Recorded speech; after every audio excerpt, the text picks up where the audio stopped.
ma arvan, et iga inimene, kellel vähegi võimalik, on heategevusega tegeleda, kas või 10 eurot kuus, võiks ikkagi need püsikorraldused endale määrata. Iga euro, mis läheb heategevusse, annab väga palju juurde.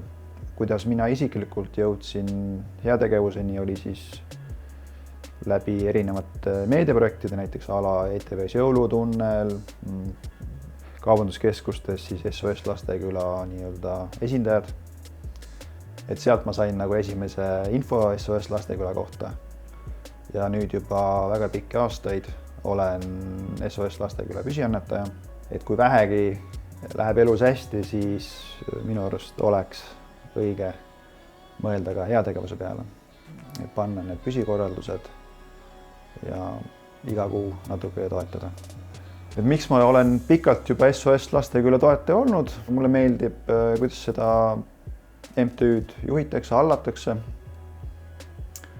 Et kui palju lapsi seal ikkagi abi saab. Lapsed, kes sealt on tulnud, saavad ühiskonnas hakkama, on edukad. Et see on nagu nii-öelda mõistlik investeering nii-öelda toetajana. Et näen nagu tulevikku selles asjas.